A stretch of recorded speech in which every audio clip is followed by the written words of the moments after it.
Welcome to USA Global TV and Radio, where our mission is to provide education, entertainment, hope, and inspiration. USA Global TV and Radio connects you with experts and audiences all around the world every single day to help you succeed in business and to live a richer life. Visit us at usaglobaltv.com to learn about career and life-changing training and mentoring programs like the Listening Mentor. Subscribe to our newsletter to stay informed about our special programs and offers. Discover how you can become a guest on one of our shows or a host or producer of a USA Global TV and Radio show of your very own. That's USA Global TV and Radio, where the doctor is always in.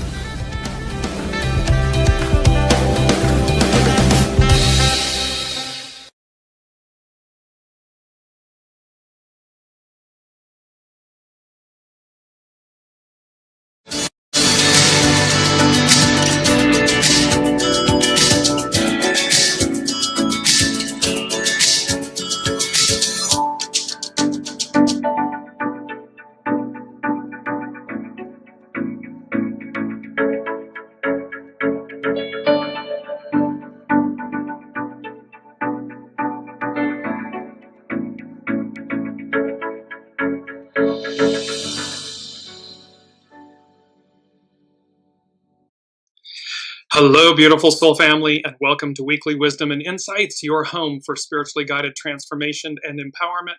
I am your host, Dearjames, and together with the unseen, spirit, source, and symphony, we look at the current energies, the intuitive insights, and we go as guided. And as always, it's just action-packed. It always is. So let's jump in with our main theme. Put my spectacles on. With our main theme, connecting the dots. Making sense of the big picture. Welcome, Alicia. And it's this beautiful image of Earth in the greater galaxy. And it's about connecting the dots and making sense of the bigger picture. Welcome, Elizabeth. Is about all of these major astrological changes that are going on. So, as Astro Butterfly put it, this time is different, and it is. And not again in our lifetimes, and we're talking millennia, if ever, that all of these major outer planets are changing signs. And so what we're experiencing is epic, to say the least. So this is about connecting the dots, making sense of the big picture. It's about our place in the world. Our place in the cosmos. Welcome, Olivia. It's about understanding. It's a question we banter around. We ask ourselves throughout our lifetimes and, what's it all about, Alfie, and all that good stuff. Well, this is about connecting the dots. And number 4, from the unseen. So we're going to do the main theme, which is connecting the dots. I'm just going to bring the image back up again one more time. Connecting the dots, making sense of the big picture. And then number 4 from the unseen is when all is said and done. And then it was just this sense of magic and miracles. And 4 is foundational. So when all is said and done. And then it ties in, and you'll see this in a little bit further on in the show, that it ties into the Magician and the World card in the tarot, because it has to do with Mercury and Jupiter and Saturn. And of course, Saturn just changed signs. Jupiter is getting ready to change signs. But and then Mercury, the messenger of the gods. And in the tarot, the Magician is the great manifester. And so number 4, when all is said and done, and then they said, in the sense of magic, miracles, it's the Magician, the World card. And they said, what we are going through is necessary. A necessary component of completion and advance, renewal. So, and this has to do with the symbol for Mars, the SABIAN symbol for Mars by Dane Rudyard, an astrological mandala. And that symbol is Leo 26 degrees, and it's after the heavy storm, a rainbow. linking above and below. We've been talking about as above, so below. The covenant with one's divine nature, promise of immortality. In the Bible, the rainbow is the sign of the covenant established by God with Noah, the cyclic seed man, guaranteeing that no longer shall the destructive power of spirit, the Shiva aspect of the divine, be used to destroy life on earth. As we come to the third level of the scene of release, we find, because we're letting go, remember that splitting apart, letting go of the past. So as we come to the third level of the scene of release, we find that man who has been able to weather the cathartic storm face to face with their divine archetype, because they have been victorious, a link has been established with his divine soul being, our soul source connection. Both the human and the divine partners should remain thus linked. H.P. Blavatsky's last words were said to have been, "Keep the link unbroken." The link she forged with the trans-Himalayan brotherhood that had sent her into the darkness of 19th century materialism for this purpose. At this stage, the symbol of the rainbow shows us the need to maintain a state of open communication between the sky and the earth within our total being. Not for the sake of finding an ever-elusive pot of gold at the end of the rainbow, for this end is never to be reached, but in order to face the totality of individual selfhood as it is projected in the many-hued dome of our sky-flung consciousness. It's about our totality, it's about our divinity, it's about our soul source connection and maintaining that link, opening ourselves to that possibility, but to that truth.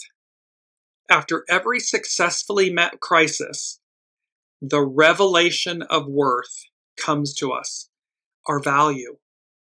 We the people, the Aquarian matriarchal age, is a revelation of worth.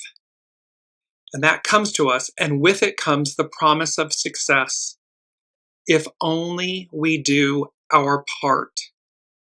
We must show up. We must do our part. We must be proactive and contribute. So we have this connecting the dots, making sense of the big picture, all these major planetary changes. And then number 4 from the unseen, when all is said and done, there's magic and awe and wonder and miracles. It's the magician in the world card. What we are going through is necessary, a necessary component of completion and advance, renewal. Let's take a look at the energies, the main energies. We are working with all month long, conflict, let go, letting go of the conflict. Youthful folly, we're going to be working with this today. Youthful folly, try again, because we're on the threshold. It's about renewal. So we try again, we get it right. It's a 9-year, all year long, small restraint, surrender. These numbers become a 19, which is approach, advance, that we're approaching the next incarnation of ourselves, the next iteration of ourselves. I mean, the whole of the whole, and individually, ourselves. 10 denotes new beginnings, so treading, that we walk with consciousness. It's cautious advance, that we move with awareness, with full consciousness of our choices, our actions, our words, our deeds. And of course, they culminate in the creative. It's the creative force, Mars energy. We've just had that, the rainbow symbol, the Sabian symbol for Mars, the creative initiate, the divine masculine aspect. So as we look at this, now here's where it gets interesting again. It's these energies are off the hook here. So let's just look at what's happening astrologically. So we had on the 1st of June, we have Venus conjunct Chiron. So the divine feminine conjunct the wounded healer. What are we healing? Then on the 6th of June, Venus entered Taurus. Well, it's going to enter Taurus.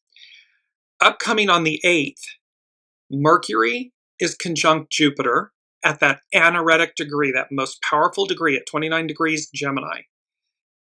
Then hours later, Mercury enters Cancer, And the next day, on the 9th of June, Jupiter enters Cancer. Now, what was interesting is, again, there's seemingly Mercury conjunct Jupiter is seemingly a lesser, using air quotes, a lesser astrological event than Jupiter, the great benefic, moving, changing signs into Cancer. And yet the unseen said, when I looked at the two charts, they kept drawing me back to Mercury and Jupiter. So when we look at this chart, and again, the inner circle, it kept coming to me over and over again. I kept hearing Jack in the Box, Jack in the Box, Jack in the Box. And then not, like the hours later, the next day, and this has happened twice now, I literally was, I believe, on Instagram, and I saw this comes up, and it's literally a Jack in the Box on a flatbed trailer in Europe. There is a prominent politician that is the face of the Jack in the Box, bearing down on Earth. So literally, so I'm like, okay, Jack in the Box it is. Well, the origin. A theory as to the origin of the Jack in the Box is that it comes from the 14th century English prelate Sir John Shorn, who was often pictured holding a boot with a devil in it. According to folklore, he once cast the devil into a boot to protect the village of North Marsden in Buckinghamshire. In French, a Jack in the Box is called a diable en boîte, literally devil in a box. The phrase Jack in the Box was first seen used in literature by John Fox in his book Acts and Monuments. There he used the term as an insult to describe a swindler who would cheat tradesmen by selling them empty boxes instead of what they actually purchased. It evolved, so this Jack in the Box evolved into a children's toy that outwardly consists of a music box with a crank. When the crank is turned, a music box mechanism in the toy plays a melody. After the crank has been turned a sufficient number of times, the lid pops open and a figure, usually a clown or a jester, pops out of the box. Some Jacks in the Box open at random times when cranked, making the startle even more effective. Many of those use Pop Goes the Weasel as the opening point in the melody when the word pop is played. This speaks to, so this astrological chart of Mercury and Jupiter conjunct at that anaretic degree, 29 degrees of Gemini, is speaking to us, and that's coming up on the 8th of June. It's speaking to us about surprises, unexpected, the devil in the box, these things that pop out, that are startling, that are revelatory, startling, and it also speaks to containment in the sense that once something is brought to light, it can be dealt with, so it can be contained because it's no longer unknown. It's known to us, it's known to the world. And in that image that came, as I shared about, this Jack in the Box with the face of a very prominent politician, it speaks to the fact that there will be revelations around this. That is why the unseen was drawing Mercury, the messenger of the gods, the way we think, communicate, things that are brought out. It rules communication. Jupiter is the great it magnifies, it's the great benefic. It magnifies, amplifies and so they're conjunct, they're together. So it's going to be loud. And you'll see in astrobutterfly.com and Astrology by Lauren how both are speaking to this aspect. And also the name Jack originates from Old French, Jacques, Latin Jacobus. It's a diminutive of John or Jacob. In England, by late 14th century, Jack became a generic name applied familiarly or contemptuously to anybody, especially a young man of a lower class. It evolved into a proper name to denote devices, animals, actions. So it's either something that's endearing or something that's contemptuously. Colleen's saying already starting with Musk turning. So yes, there's much that's going to be. There's revelations here. There's and this Jack in the Box. And what's startling, but it's revelatory. It's revealing, and then again, it brings about containment, not in hiding it, but containment in dealing with it. Because once again, it's out in the open. It's out in the open. So now let's move into, and I want to go to our mantra first. My vessel is a temple. This ties back to connecting the dots, making sense of the bigger picture. Why are we here? What is our place in the cosmos, in this turmoil and in this transition and everything? My vessel is a temple. So let's look at vessel. So in a religious context, a vessel refers to a person who is willing to be used by God or a higher power for a specific purpose. And you hear this, I believe it's attributed to Oprah. She often says in her prayer, use me, God, for a purpose greater than myself. And so this is again where we've been talking about placing in the Aquarian matriarchal era and age. It is about placing our soul and our soul source connection first. It's in the driver's seat. And the ego, mind, personality, human is in service to it. And so it implies a person who is open to God's will and ready to be used for his glory. You can use interchange, but the point is higher power, source, the all that is, that you're open to this higher octave of yourself, that we collectively are open to this higher octave of ourselves, a nation, a country, a community, a company, a government, an institution, that we're open to this higher will, that we're open to the host, to the master weaver. It's a willingness to be used. A vessel is someone who is receptive and willing to be used by God, even if it means facing challenges or going outside of their comfort zone. They are open to God's direction and are willing to follow his guidance, even if it seems difficult and unconventional. I mean, this is literally Abraham sacrificing Isaac and so forth. I mean, it's like going the distance, and then God stops it. But there was this moment of being tested. Where's your faith? Are you willing to go as guided? The primary purpose of being a vessel is to be used to serve God's purpose and his will, and advance his will. When we speak about God, we're speaking about our soul, about our higher self, our higher octave, which is pure. It's true north. And so it will always supersede ego, mind, personality, human, if you will. Examples in the Bible. The concept of a vessel is seen in the Bible, with characters like Mary, the mother of Jesus, being referred to as a vessel because she was open to God's plan, even though it meant she would be pregnant before marriage. In some contexts, being a vessel can also refer to a person's spiritual capacity or readiness to receive God's grace and guidance. How open are we? The more, the blessed are those who believe but do not see. It's about, do we recognize our connection to a higher power? Do we recognize our soul, and do we listen to it and go as guided?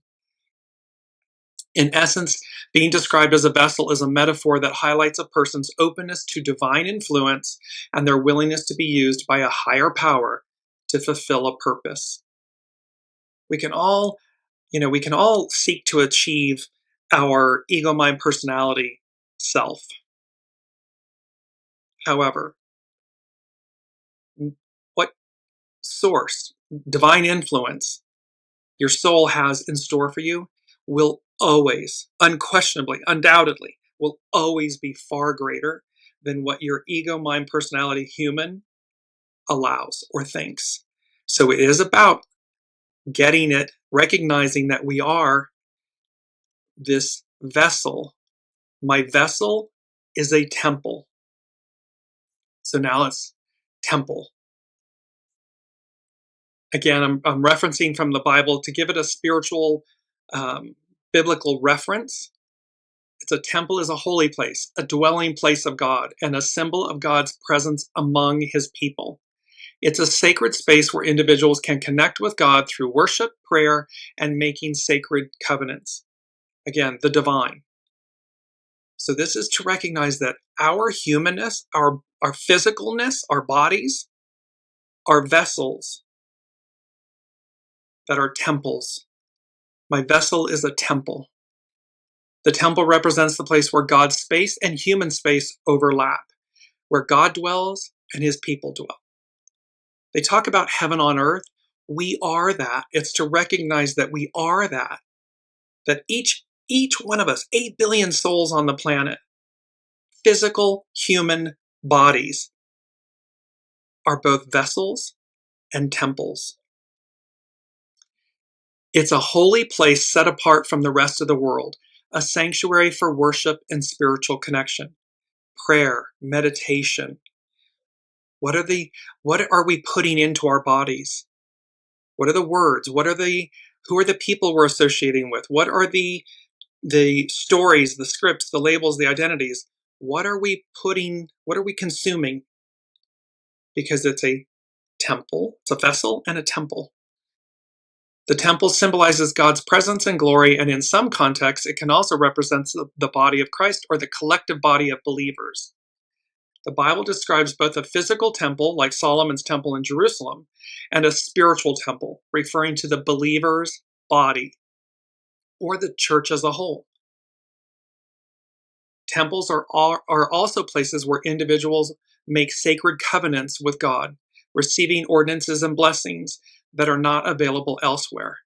When we connect with our soul source connection, meditation, prayer, simply exercising our soul muscle, placing it first. This is where greatness, when 2 or more are gathered, when that comes together, it's amplified, it's magnified. And so again, this is all preparation for the new, for the new world, the new era, the new place, because of course, as we've talked about, it's the inverse of where we've been. We've had the ego, mind, personality, human at the forefront, and the soul, barely existent, if you will, as to whether people are connecting with it or not, or aware of it or not, or denying it. Well, now it's the soul and the soul source connection, the divine, at the fore, and the ego, mind, personality, human in service too. The concept of the temple extends beyond the physical structures, with the New Testament foreshadowing a heavenly temple where God dwells eternally with his people. So it's so fascinating connecting the dots, making sense of the big picture. When all is said and done, there's magic, awe, wonder, miracles. And what we are going through is necessary. And it's a necessary component of completion and advance, renewal. So where we may be struggling, or again, to what degree we're taking in external information. And again, look at algorithms with social media. You click on negative content and so forth, illicit content, things, the algorithm picks it up and just feeds you more and more and more of it. When you say, I'm not interested, you block it, you say, don't send me that, and you start focusing on more positive. And it's not to be naive, it's just that, what are we consuming? It's not just food, it's energy, it's information, all of it. Our astral body, our emotional body, our mental body, our physical bodies, our spiritual bodies. We have many bodies. Our vessel, our mantra is, my vessel is a temple. And that we treat it as such. That we remember to do this. Because again, we get off course.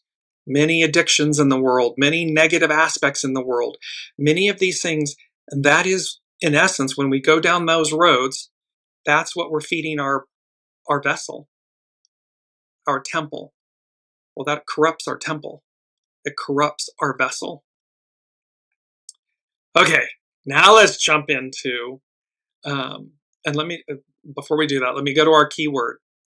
It's togetherness. And I love this image of all of these hearts being joined together. And you notice the color is green. Green is the color of abundance, of fertility. And it brings about, so we have this beautiful word, togetherness. The pleasant feeling of being united with other people in friendship and understanding. A state or feeling of closeness and happiness among people as in unity. A happy feeling of affection and closeness to other people. The quality, state, or condition of being together. And then I heard very loudly, so we have this keyword, togetherness. And then I heard very loudly, we are all in this together. And so again, this linking of hearts. And the heart chakra is green. For some it's gold, but it's green. The chakra color for the heart is green. So when we connect our hearts, when we connect, and don't forget, we're connecting, when you connect your heart, your soul source connection, and your human together. That's togetherness. You're unite, coming together, bringing them together. And then when we amplify that out and magnify that out to others, with others, for others, we have this beauty of togetherness. So now we're going to go to astrobutterfly.com and Saturn and Aries. And this is where it's number 6 from the unseen. It's coming from Astro Butterfly. This time is different. Couldn't be a louder, more prophetic truth and statement. She's talking about Saturn in Aries. So Saturn started a new 29-year chapter as it entered Aries on May 25th of 2025, which is significant on its own. However, what's special this time is that it's happening alongside Neptune's entry into Aries. Neptune has recently moved into Aries as well, so we're not looking at a standalone Saturn influence, but a combined dynamic that needs to be interpreted together. It's super important we interpret Saturn in Aries not in isolation, but in the larger context of Neptune in Aries. Neptune, also in Aries and only 1 degree away, deeply influences the expression of Saturn. In Aries, Saturn operates under Neptune's guidance, this co-presence that we spoke about in last week's show. The goal here is not just to enforce or contain, but see, enforce or contain, Jack in the Box. When this stuff comes out, we're able to contain it meaning manage it, deal with it, address it, face it head on. It's not contain as in to keep it hidden. No, it's contain it as, oh, here it is. It's popped out of the box. And thus, we are able to contain it in the way they're showing me like the Bounty commercial where, and it's green. It's a green liquid that spills and goes down the white table and it gets wiped up with the Bounty or the towel. Well, that's containing it in a way that is manageable, that we manage it. So the goal here is not just to enforce or contain, but to turn the personal, Aries, dream, Neptune, into reality, Saturn. No more, I can't. So this is about turning personal dreams into reality. This Astro Butterfly continues, fueled by Neptune's longing for something greater. Because remember, Neptune, it's like the highest ideal. It's like everything we aspire to and everything, the dreams, everything we want. Yes, it can be, its shadow is illusion and delusion, but its highest is its highest ideal. So Neptune's longing for something greater. Saturn in Aries becomes unstoppable.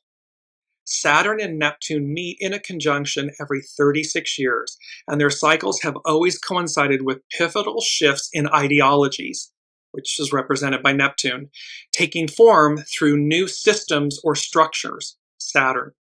So the Saturn-Neptune conjunction alone is a big deal. But what about when it occurs at 0 degrees Aries, the very first degree of the zodiac?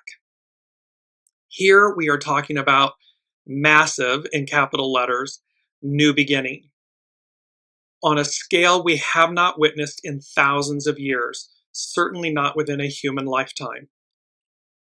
The last time Saturn and Neptune were conjunct at 0 degrees Aries is believed to have occurred more than 9,000 years ago, around 7,000 BC, a period that coincided with the birth of agriculture and the rise of settled human life. I mean, we're talking about going back to ancient Mesopotamia, the Sumerians, the Anunnaki.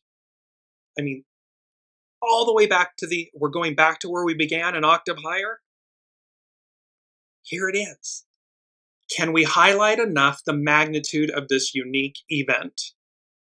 After Neptune entered Aries in March and Saturn followed in May, Jupiter is the next big player to shift signs. Moving into the nurturing sign of Cancer on June 9th, 2025, where it is exalted. Exalted. Jupiter in Cancer is exalted. Loves to be in Cancer. Jupiter only changes signs once a year, so this is a big deal. One day before the ingress, Mercury and Jupiter meet in the very last degree of Gemini for a final word, insight, or revelation before Jupiter wraps up its time in the sign. This is a powerful culmination point just before both Mercury and Jupiter leave Gemini, a moment of realization, announcement, or decision. It's this jack-in-the-box moment. Whatever is revealed, it's going to be very interesting and likely not without a capital letter bang, considering the energy of the anaretic 29th degree. This might be the moment of truth that changes the game, and the message is loud and clear. Something important is being wrapped up, signed off, or brought into full awareness. Now, it likely won't occur without a bang, and that it's wrapping something up. It changes the game. Well, the Sabian symbol for Mercury and Jupiter conjunct at that 29th, the anaretic degree, is Gemini 30, a parade of bathing beauties before large beach crowds. The setting of social standards through personal excellence and competition. In this very American scene, we're talking about the Jack-in-the-Box and the very prominent, well-known political figure. So in this very American scene, we see a very ancient and basic process which can operate at several levels. Society sets certain collectively acceptable cultural standards and recompenses meaning rewards or compensates by prestige and fame the persons who embody them physically or mentally. This generates emulation and the desire to bring the social images to their most perfect or concrete manifestation. The archetypal image or canon of proportion is thus incarnated for all to behold and be fascinated by. This kind of larger than life, egoic.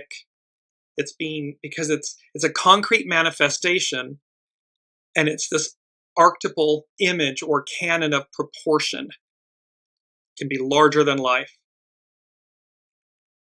And it's all for everyone to behold, to see. The process of exterioration is completed, meaning it's external, we can see it. In the zodiac, the spring season has come to a close. Now, the equinox is coming up on the 20th, 21st of June. It is summer solstice. That's the summer solstice. Fulfillment leads to new demands upon the individual human consciousness. The show is over. Now comes the hour of decision. So, containment, Jack-in-the-Box, this connecting the dots, making sense of the bigger picture. Because this isn't all random. This isn't all just happening to us. It's divine. It's purposeful. It's being magnified, amplified. concretely manifested for all to see. But the show is over. Now comes the hour of decision. And then we also have the degree for the sun. A large archaic volume reveals a traditional wisdom, contacting the all-human planetary mind, underlying any culture and personal mentality. Cult tradition, wisdom tradition tells us that all cyclic manifestations of the human mind have had a primordial revelatory source, soul source connection, divine or divinity. It speaks of ancient books made of especially treated papyrus leaves and conveying through symbols the archetypal processes at the root of all earthly existence. Such volumes, said to remain in the possession of certain adepts, constitute the exteriorization, so it's outside of us, we can see it, of archetypal knowledge and wisdom. They contain the seed ideas from which the human mind grows, cyclically producing cultures of various types. So we're going, remember, astrology, it's cyclical, not identical. We all stem from a root, a seed knowledge, our divinity. This fourth stage symbol evokes for us the technique by means of which the human mind can uncover the foundations of its nature and acquire what might be called seed knowledge, connecting the dots, making sense of the big picture, understanding. It's our main theme in our image. It's making sense of why are we human? Why are these divine souls incarnated on this planet known as Earth in the greater cosmos? So this fourth stage symbol evokes for us the technique by means of which the human mind can uncover the foundations of its nature and acquire what might be called seed knowledge, the knowledge of the structure of cyclic and cosmic manifestations of life on this planet. This symbol is speaking to the fact, to the realization and to the wake-up call that it is cyclic, it's cosmic, it's a fourth degree symbol, so it's foundational, it's about life on this planet, and that it's seed knowledge, meaning what we receive to advance into the new. Because what we're going through is necessary, a necessary component of completion and advance, renewal, when all is said and done. So it's important for us to remember that as challenging as these moments may be, it's necessary. And the way we walk through it is there's a fait accompli, there's a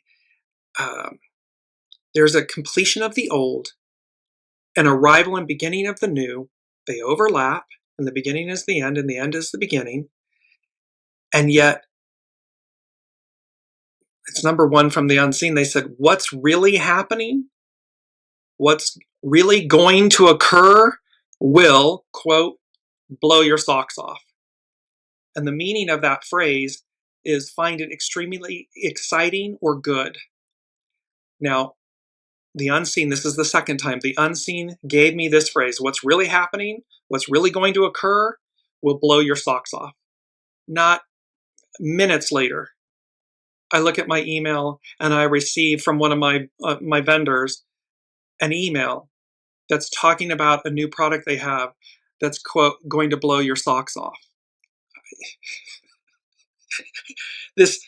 What was incredible about it is the instantaneousness of the synchronicity, the affirmation, the confirmation that we're getting this information that quickly and the confirmations of it. Now let's move to hexagram 4. This is by Carrie Hone at cafeosoul.com. And it's youthful folly. Its action is try again. And its hidden influence is from last week. Return, go back. Its underlining cause is molting, transform. It is our first quote. No man is free who is not a master of himself. It's by Epictetus. So no one is free who is not a master of themselves, in the plural. This is where, the rubber meets the road, and we need to master ourselves, not control ourselves, let our ego, mind, personality control or dictate, but to surrender to our soul source connection, to our higher octave, our higher essence. And when we do, and we exercise and hone that spiritual muscle, that soul muscle, everything changes, because my vessel is a temple. It's where the divine dwells within us, with us. It's where the magic occurs. It's how we access it. And then we place our ego, mind, personality, our divine masculine, the creative force, in service, in harmony, in unity with it, to it, for it. Because as we've always said, we don't throw the baby out with the bathwater. So, hexagram 4, youthful folly. The greatest thing youthful folly teaches is how knowing something with inner certainty means nothing needs to be defended. When we are ignorant, we use many words to defend our insecurity or vague ideas. When we are enlightened, we need no words or confirmation of our truth. Teachers come into our lives in many forms. Be open to how this may be happening. The time calls for going back and trying again. Go back and meet ourselves. Go back and try again. Go back with the intent of surrendering to our soul and our soul source connection. Go back with the understanding and the fortitude and the commitment to Neptune in co-presence with Saturn in Aries, creating our highest ideals, our greatest joys, because this time is different. The time, remember, it was from God created you for more, and your time is now. That was from last week. This is the moment we've been waiting for. Looks like mayhem and chaos and craziness, but that's just the end collapsing upon and under its own weight. From the rubble, we bring forth the greatest gifts of life, the life itself. We pull from the rubble life. We don't drag the rubble along with us into the new. We search for, we rescue, we retrieve the best of the best life, the purity of life. That we then embody and bring forward with us. Carrie Hone at cafeofsoul.com, she continues, youthful folly cultivates a state of mind that not only allows you to stand at the threshold of awareness without judgment, it also brings the joy of discovery that ensures your success. Life keeps us in a state of not knowing precisely to keep us growing. There's a beauty in not knowing. It's the hermit card with the lantern. It's the star. Is the light in the lantern? It's not this floodlight that exposes our entire path. It just reveals the next few steps. There's a knowingness. Your soul, and it's to follow that. And that's to precisely keep us growing. The underlying cause of youthful folly is that a period of molting or revolution has led to a state of innocence where you can be led. It is a time, so we're in this moment of molting and revolution, of being awakened in a way, shockingly, in a way, and it doesn't matter your gender, your political stripe, your socioeconomic status, and all these things. We're being shaken to our core, awakened. That's molting and revolution, which will lead to a state of innocence because it reminds us of our divinity, of our purity, of our innocence, of our goodness, of our higher ideals, of what we truly want for ourselves, our loved ones, and others.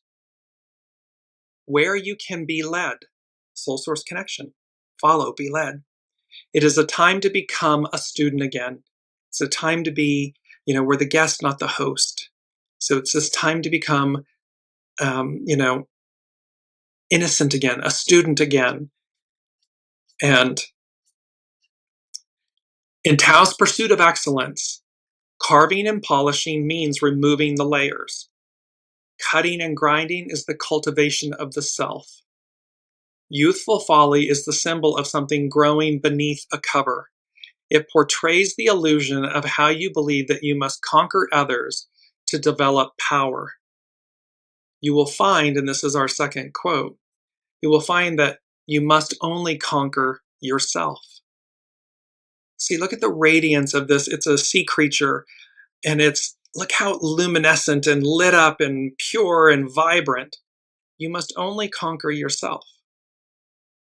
To do that, we need to conquer the illusion that we have to conquer others, or that we have to conquer our, what I was going to say is that, it's about conquering your ego, mind, personality. You don't kill it. We need a healthy ego, mind, personality human. It's crucial. We just don't want it. What we want to conquer is when it falls into the shadow aspects, and even the shadow is purposeful. So we want to harness the energy of the shadow. But this is the point. We harness them. We don't become them. We don't quadruple down on our lesser angels, if you will, or our demons. We recognize them, and then we go, it's energy. Let me harness it to, in this beautiful image, we must only conquer ourselves. And then you realize that your center, this brilliant, milky, white, luminescent star creature, it's magic. That's what we're looking at. So, youthful folly portrays the illusion of how you believe that you must conquer others to develop power. You will find that you must only conquer yourself. Lastly, the master said, one of little words has inner value. In the process, because we don't have to defend anything. What is. It speaks for itself. It's like the truth. It speaks for itself. In the process of learning, you will find that words are a measure of your inner certainty. And it brings us to our final quote. To stand in silent knowing is real power. And I love this image of just the orbs of light and the candle. To stand in silent knowing. It's like to stand in the void, in the darkness, and be that light. That's real power. Because it speaks for itself. Your soul speaks for itself. It radiates. Your divinity speaks for itself. It radiates. Allow it to lead, to come forward, to shine. To be all you can be, to use a U.S. military, I believe it's for the Marine Corps advertising slogan. Now let's go to Astrology by Lauren. And she's speaking to Saturn in Aries, the general. It's not easy to let go of the bowlines and attempt to reach the farther shore. It requires a bit of courage. It requires gumption and a willingness to take the first step out into the unknown. See, this takes chutzpah. It takes fortitude and, enthusiasm and innocence and this willingness to step out into the unknown. It is before us. And as you can see, where Jupiter and Saturn at the 0 degree of Aries hasn't happened in 9,000 years since our origin, or at least our latest incarnation of humanity.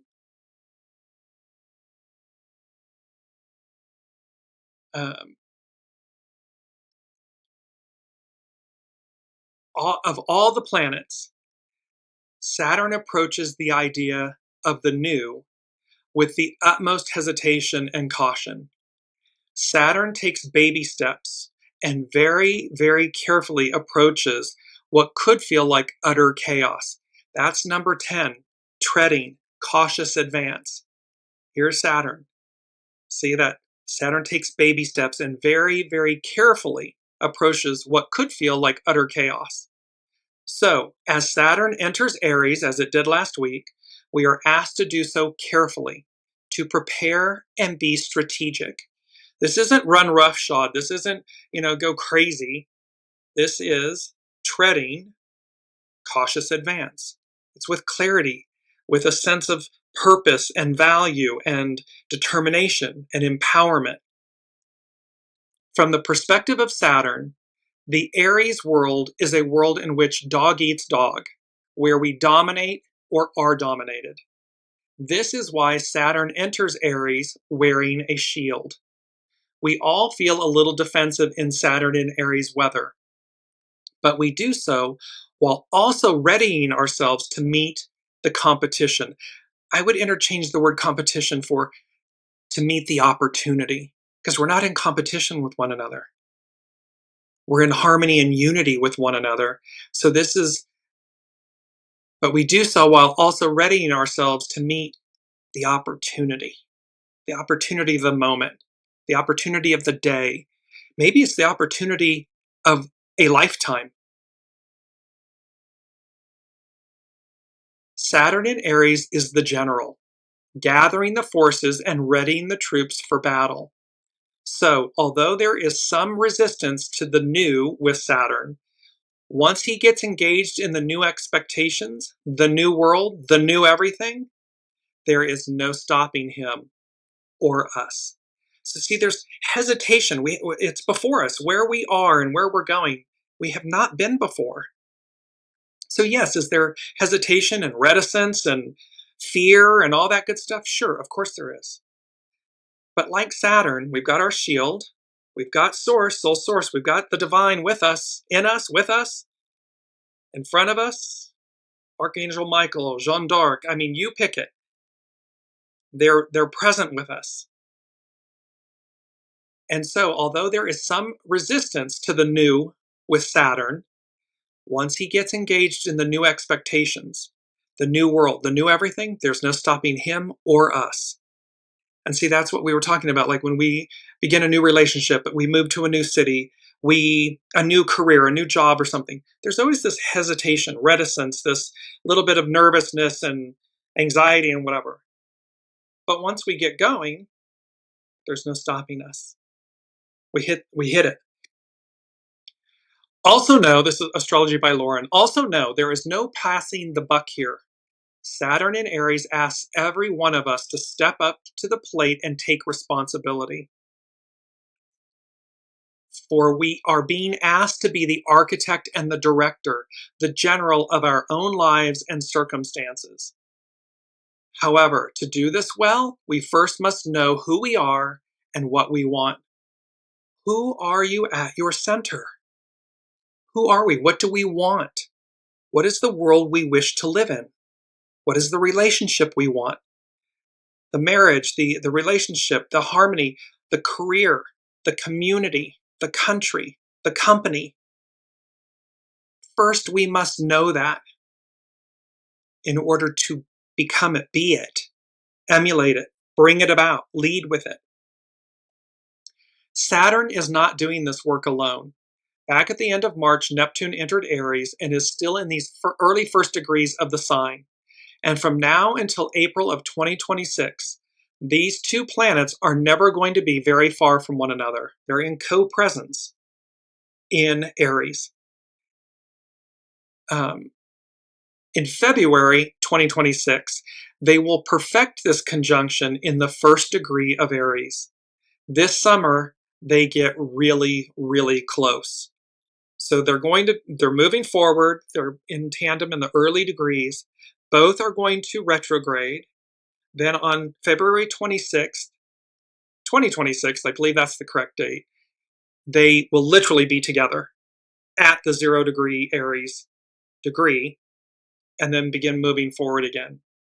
But this summer, they get really, really close. It's a prelude to what's going to happen.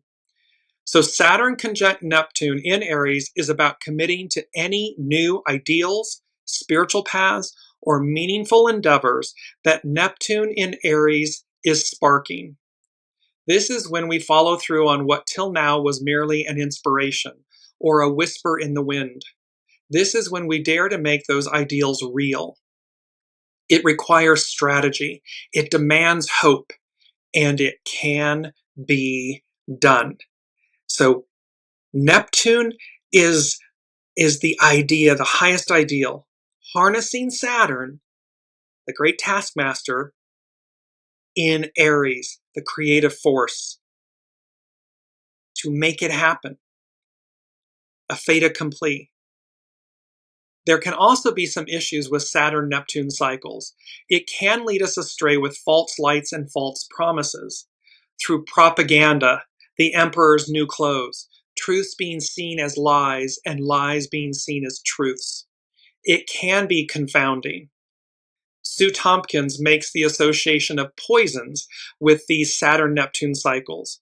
These can be actual, but it can also be about those other sorts of poisons distorting our perceptions and shattering our dreams.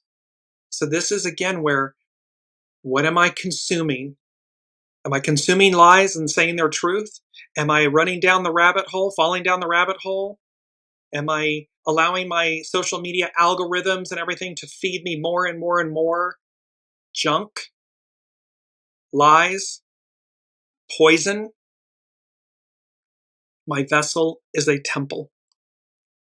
So who I associate with, the information I take in, the people I surround myself with, all of this matters.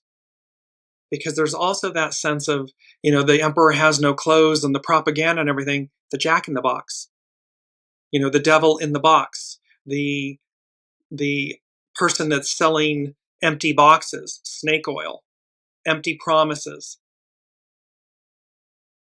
Astrology by Lauren, she says, so what we need to watch for. Disillusion of the structures of our lives. Saturn is the planet of boundaries, borders, the infrastructures in our lives, such as governments, institutions, systems, rules, and laws. They're dissolving. The old way is dissolving, so that we receive the new, the best of the best. It's pure. Neptune has the capacity to dissolve the structures of our lives. This is what happened the last time Saturn was conjunct Neptune in Capricorn, and we saw the fall of the Berlin Wall, which eventually led to the dissolution of the Soviet Union. And the old rules don't seem to apply anymore. As a result, we could find ourselves floundering, trying to find some sort of recognizable purchase to hold on to, even as the tides keep shifting back and forth. This is a very uncomfortable feeling for Saturn that relies on structures, laws, rules, and systems. So, like all of us, Saturn, when we have to let go of the past, a person, a place, a thing, whatever it may be, it's uncomfortable. It doesn't feel good in the moment because we feel destabilized. However, once we walk through the fire, we get to the other side, and literally, we've talked about this. We look back and we go, what took you so long? Why did I cleave and hang on to something old and outdated and that undermines me and doesn't nourish me in my highest octave? Let me go step into that greatness, my greatness, our greatness. While Saturn was in the last degree of Pisces, and both Saturn and Neptune will return to Pisces later this year for some unfinished business, there was already this sense of things fading and dissolving. But in Aries, we are now being given an opportunity for a birth, for a rebirth, a renewal, a new beginning. This first entrance may be only giving us a glimpse of what that could be, but a glimpse may be enough. So we're going to get this prelude of what's going on, this glimpse, but that may be enough. Saturn entering Aries puts the focus on the individual and asks each of us to take responsibility for our own destiny. Like a general in command of the army, Saturn in Aries asks us to focus our will and take charge. It's about getting clear. It's about soul source connection, soul source alignment, leading with your soul. That's the general in command. That's who you want in command. And then ego, mind, personality, human in service too. As a result, We have the potential to manifest our dreams, and to do this well, we need to get to the heart of things. What is it that really matters in the end? When all is said and done, what really matters? How do we connect those dots? To what end are we doing something, or keeping a mask on, or an identity, or these trappings, as opposed to what really matters in the end? The purity of your soul, that you're living this life, this incarnation, with the fullness of your divinity, your soul. That's what matters in the end. So what is it that really matters in the end? So much so that you are willing to make certain sacrifices for it. So much so that you are even willing to take a stand and scrabble your way to the top of a mountain for it. It's time to get serious, and it's time to get tough. The general is here. Saturn just entered Aries. This is by Astrology by Lauren. It's powerful. And it's number 3 from the unseen. They said, practice makes perfect. No need for fake it till you make it. See, there's no need to fake it till you make it. The general is here. Saturn just entered Aries. It's time to get serious. It's time to get tough. And it's time to practice makes perfect. Practice makes perfect means you're doing it. You're walking the talk. You're actively doing it. Like meditation, there's no wrong way to meditate. Well, there's no wrong way to listen to your soul, to follow your soul. All you have to do is listen to your soul, and you'll know it's different. Ego, mind, personality, yap, yap, yap, yap, yap. It's like a yappy dog. Soul source connection, it's a knowing. It's a whisper. Doesn't mean it's faint. Faint meaning weak. It can be soft and be all powerful. You can understand something in a flash, in a knowing. Follow it. Practice makes perfect. Number 5, which denotes change, they said walk. The unseen said walk - speak softly and carry a big stick. It was a statement. Speak softly and carry a big stick is a statement attributed to Theodore Roosevelt. Theodore means gift of God. Roosevelt means from or of a rose field. So this is, and it's number 5, so it's about how to navigate. Walk, speak softly. There's no need to yell and shout, and it's like youthful folly. It speaks for itself. And if needed, necessary, if confronted, carry a big stick that says, I will defend my right to evolve, to grow spiritually, to move beyond who I've been, where I've been, to reach my highest ideals, the highest octave of myself. And why? Because as astrobutterfly.com said, this time is different. We haven't been here in 9,000 years, in at least 9,000 years. So this moment of connecting the dots, making sense of the big picture, what's really happening, going to occur, will blow your socks off. We're going to find it extremely exciting and good. Number 2 from the unseen, they said peacetime. And then they said, we often speak of wartime. So again, this Mars, creative, the divine masculine, the Piscean, it's like, it's war, war, war, war. We often speak of wartime. This is about peacetime. And there's a reference to the 1,000-year reign, the millennium, this era of peace. So again, these astrological occurrences, just the the Saturn and Neptune at the 0 degree of Aries, hasn't happened in 9,000 years, let alone all the other 3. The big Pluto is now in Aquarius, first time since the American, French, and Industrial Revolutions. Jupiter is getting ready to move into Cancer. Uranus is getting ready to move into, well, I'll come back to you, I have to remember, later in the year, I believe Gemini. So there's This is unprecedented. So be ready, because when all is said and done, it's magic. Walk, speak softly, carry a big stick, and go forth and conquer. Let your soul lead the way. Can't wait to see you all. Thank you, thank you, thank you for always being here on this beautiful journey with us on Weekly Wisdom and Insights.